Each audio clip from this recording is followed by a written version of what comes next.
Who would have thought that after the Texans lost to the Chiefs in the divisional, where Stroud was sacked 8 times, after trading away your best offensive lineman, cutting your most veteran offensive lineman, and trading away the offensive lineman you picked 15 overall in the first round, and after signing a bunch of new guys, and even after the 2025 NFL draft, that we would still be here talking about, hey, this offensive line might not get it done. Unfortunately, that's where we are. That's just the reality of being a Texans fan, is you never really feel 100% comfortable with the offensive line. So let's talk about some of these concerns, and let's just get straight into it. Thank you all for stopping by. Don't forget to like and subscribe for more daily Texans content. Look, the current offensive line has been laid out for y'all right now. This is what they went with last year, minus Laramie Tunsil for Cam Robinson, and this is what I believe they'll roll out at least in the beginning of the year, or at least in training camp, and leave it up to someone else to beat out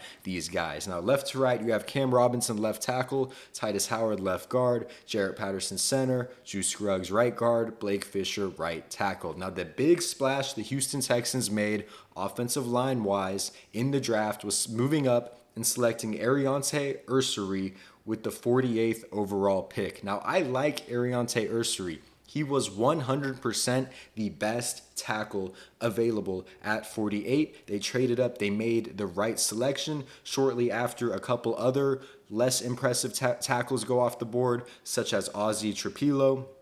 But I really liked ArAndre Ursery. He was the only pick pretty much possible that you could have made at 48. And, you know, ArAndre Ursery played against Abdul Carter and gave up 0 sacks. Go watch that game between the Gophers and Penn State. ArAndre Ursery played extremely well at that left tackle spot, left on an island with Abdul Carter, who was argued to be either 1 or 2 overall in this draft class. So there's a lot to like with Ursery.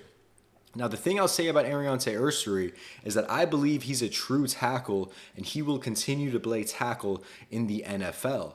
That being said, if ArAndre plays tackle, I mean, he's not going to help the Texans win right now. That's a major issue. It's hard for me to believe that he'll beat out Cam Robinson with the financial commitment they put into Cam Robinson, but also just the fact that Cam Robinson's a vet. And it's also kind of annoying to think that he could beat out Blake Fisher, who was supposed to rest a year, who was supposed to be really good in his second year. He ended up getting some playing time, but like, if Blake Fisher's not playing right tackle, I mean, he's a waste of a pick, at least until he plays. So that really leaves you with some uninspiring choices to make with ArAndre Ursery, the only other one being, well, can we move him to guard? Now, I want to be very clear, there are some people who believe he is a guard. I just think at 6'6" and 330, the only reason you could see him at guard is because his lateral agility isn't great, which I get that, but I still think he can play tackle.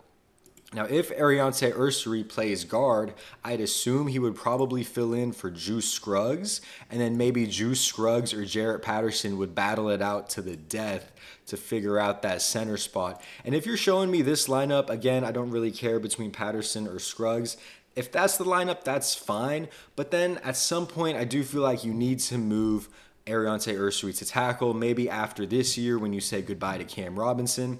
And then it's just like, well, are we stunning his development? Because then he would have a year of guard under his belt, and now we're asking him to be a franchise tackle. Do you get my gist? Do you get why it's a little concerning? And this is why a lot of people originally mocked a true guard, such as Tate Ratledge or Jonah Savaiena, who I know Savaiena played tackle in college, but he's a guard. This is why the Texans were really that's what people wanted. People wanted a nice guard name. Again, the tackle is nice for the future, but it doesn't really help you win now. And now let's get to some other players. We've talked about Ursery long enough. Look, Cam Robinson was playing some of his worst football at the end of Minnesota's season. We know how their last playoff game went. It wasn't great. We all have, different feelings about Titus Howard. The reality is he's getting paid right tackle money to be a left guard. He's fine, though, at a spot. You have to leave him there with the financial commitment. Jarrett Patterson, I can't really give you a read on. I don't know if he was decent or amazing. He wasn't amazing. He was probably decent.